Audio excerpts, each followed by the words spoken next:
আসসালামু আলাইকুম। হ্যালো বারিস্তারা, সবাই কেমন আছেন? আশা করি সবাই ভালো আছেন। আমি নাজিম ইকবাল, সবাইকে স্বাগতম আমাদের ইউটিউব চ্যানেলে টাইম টু ইনফোতে। আজকে আপনার সাথে আমি কথা বলবো কফি নিয়ে।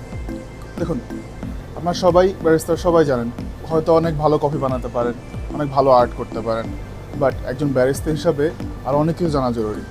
আজকে আমি একটা কফি নিয়ে আপনার সাথে কথা বলবো, এবং ওই কফিটা কী, ওটার ইতিহাস কী, সব কিছু নিয়ে কথা বলবো, এবং পরে সেটা বানিয়েও দেখাবো। আসেন, ক্যাপাচিনো।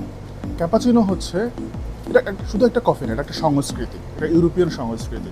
আপনার কি মনে হয় না যে এত সুন্দর যে নামটা ক্যাপাচিনো, এটা কোত্থেকে আসলো বা কীভাবে আসলো? আসুন এই বিষয় নিয়ে কথা বলি। ক্যাপাচিনো নামটা আসে ক্যাপুচিন সন্ন্যাসীদের থেকে। এই ক্যাপুচিন সন্ন্যাসীটা হচ্ছে একটা ইতালিয়ান ফ্রান্সিসকান ধর্মিক সম্প্রদায়ের একটা শাখা, এই ক্যাপুচিন। তো এবার কথা হচ্ছে, এটা কীভাবে তাহলে নামকরণ করা হলো? ক্যাপুচিন যে সন্ন্যাসীরা ছিল, তাদের যে পোশাক ছিল, তাদের পোশাকের কালার ছিল গাঢ় বাদামি রঙের। আর ওই বাদামি রঙের ক্যাপুচিন সন্ন্যাসীদের ওই পোশাকের কালার থেকেই আমাদের নামকরণ করা হয় ক্যাপুচিন থেকে ক্যাপুচিনো। তো এটা আর অনেক ইতিহাস আছে, আমি আপনাদেরকে সংক্ষেপে জাস্ট বললাম। এবার আসেন, ক্যাপুচিনোটা কখন বানানো শুরু হয় বা এর উৎপত্তিটা কোত্থেকে হয়? তো এটা জানতে হলে আপনাদেরকে সর্বপ্রথম জানতে হবে কখন আমাদের এসপ্রেসো মেশিন আবিষ্কার করা হয়। প্রথম এসপ্রেসো মেশিন আবিষ্কার করা হয় 1884 সালে, যেটা আবিষ্কার করেন অ্যাঞ্জেলো ম্যারিওন্ডো নামের একজন বিজ্ঞানী। এরপরে সেটা জাস্ট এসপ্রেসো বানানো যেত।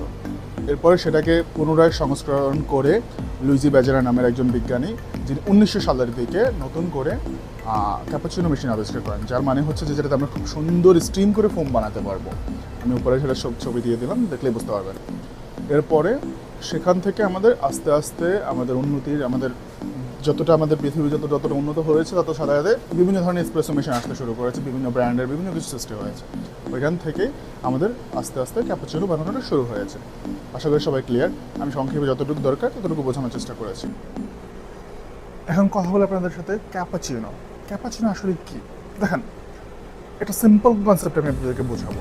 ক্যাপাচিনো হচ্ছে 50% ফোম আর 50% মিল্ক, ইটস কল ক্যাপাচিনো। এটাকে আপনার ক্যাপাচিনো বলেন। এই জিনিসটাকে আপনি এক্সপ্লেন করবেন অনেক রকমভাবে। এখন এটা আপনি কীভাবে করবেন তাহলে? আপনি যখন একটা এসপ্রেসো নিলেন, এর সাথে কতটুকু দুধ নিলেন, এটার ডাবলটা, এটা যতটুকু দুধ নিলেন ঠিক ততটুকু পরিমাণ আপনাকে ফোম বানাতে হবে, তখন গিয়ে এটা ক্যাপাচিনো হবে। আমি আপনাদেরকে ক্যাপাচিনো এবং ল্যাতে পার্থক্যটা পরে বলবো। এটা অনেকটাই সিমিলার, বাট এটার মধ্যে পার্থক্য আছে। ক্যাপাচিনোতে তাহলে ক্যাপাচিনোটা কেন স্পেশাল দেখেন, বা কেন ফেমাস? এটা ফেমাস মূলত এটা যে ফোমটা, ক্রিমি যে ফোমটা, এটার জন্য। আপনি যখন ক্যাপাচিনো বানাবেন, তখন আপনার কফির যে মিল্ক নিলেন, ওটাকে কতটুকু সুন্দর করে স্টিম করে আপনি ফোম বানালেন, কত পার্সেন্ট আপনি ফোম বানালেন পারফেক্টলি। এবং এটার মধ্যে নর্মালি অন্যান্য কফির চেয়ে যে মিল্ক বেসড যে কফিগুলো, যেমন ফ্ল্যাট হোয়াইটের কথা বলতেছি না, যেমন ল্যাতে থেকে ক্যাপাচিনোর মধ্যে আপনার কফি বেশি থাকে। মানে এটাকে আপনি বেশি এসপ্রেসো ডালেন, বেশি এসপ্রেসো দেন না, একদমই না। তাহলে কফিটা কীভাবে বেশি থাকে? যখন আপনার ক্যাপাচিনোর মধ্যে আপনি 50% মিল্ক এবং 50% একটা কাপের, আপনি যখন 50% মিল্ক দিয়ে ফুল করবেন আর বাকি 80% আপনার ফোম দিয়ে ফুল করবেন, মিল্ক এবং ফোমের কম্বিনেশনের কারণে আপনার কফির পরিমাণটা বেশি মনে হয়, বা কফির টেস্ট একটু বেশি আসে, খুব একটা বেশি না। তো এটা হচ্ছে ক্যাপাচিনো কনসেপ্ট। এখন আসেন ক্যাপাচিনো আপনি কীভাবে বানাবেন। ঠিক আছে, চলেন আমি এখন সেটা নিয়ে কথা বলবো এবং ফিল্ডে যাই।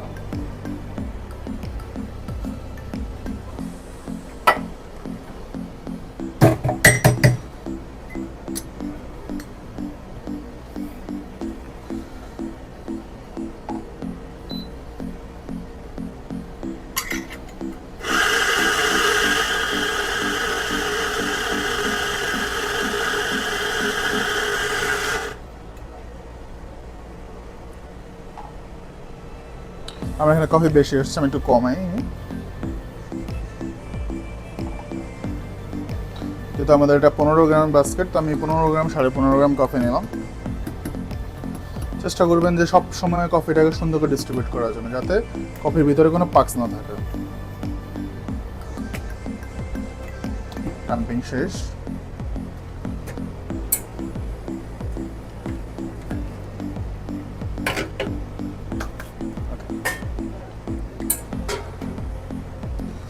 আমার এসপ্রেসো রেশিও হচ্ছে 1:2 রেশিও।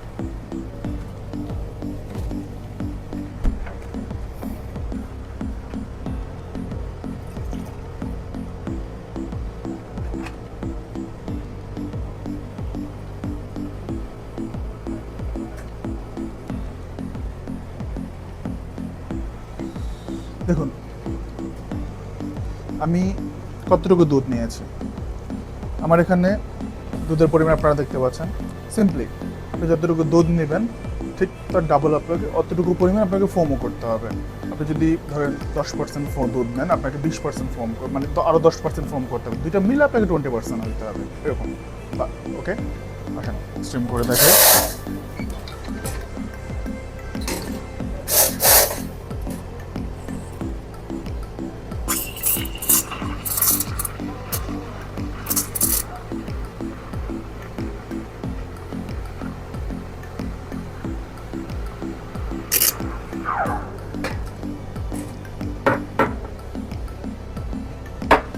সো এখন আমার ফোমটা রেডি, আপনারা দেখতে পাচ্ছেন। ওকে,